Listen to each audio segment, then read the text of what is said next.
Friends, నా పేరు పవన్.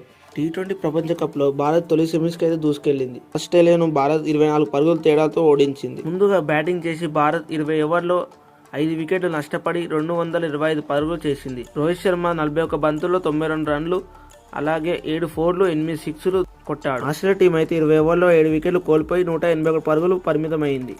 రావి షెడ్ అయితే 43 బంతుల్లో 74 పరుగులు, 9 ఫోర్లు 4 సిక్స్లు అయితే చేశాడు. ఆస్ట్రేలియా టీం కూడా గట్టి పోటైతే ఇచ్చింది. తర్వాత భారత్ బౌలర్లు పుంజుకొని వరుసగా వికెట్లు పడగొట్టారు. అలా మ్యాచ్ సాధించారు. భారత్ బౌలర్లు అక్షర్దీప్ 3 వికెట్లు, కుల్దీప్ 2 వికెట్లు, అక్షర్, బుమ్రా ఒక్కొక్క వికెట్ తీసుకున్నారు. 200 పరుగులతో భారీ లక్ష్యంతో బ్యాటింగ్కు దిగిన ఆస్ట్రేలియా తొలి ఓవర్లో షాక్ తగిలి అక్షర్దీప్ వేసిన 6వ బంతి బ్యాట్కి ఎడ్జ్ తగిలి ముందుకు దుంకి క్యాచ్ పట్టాడు. దాంతో వార్నర్ 6 పరుగులతో అవుట్ అయ్యాడు.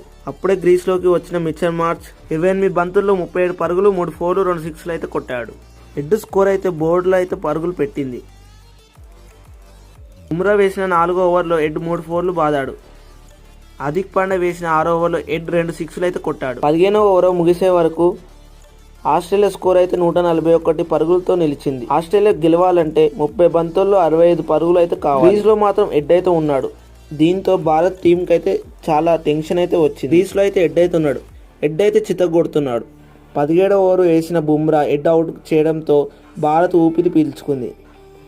టీమ్ డేవిడ్ని అక్షర్దీప్ ఒకే ఓవర్లో అవుట్ చేయడంతో ఆస్ట్రేలియా ఓటమి బాట పట్టింది. చివరకు ఆ 2 ఓవర్లో ఆ జట్టుకు కావాల్సింది 29 పరుగులు అవసరం కాగా ఆస్ట్రేలియా 14 పరుగులు చేసి ఓటమి పాలైంది. దీంతో ఘన విజయం సాధించిన భారత్ టీం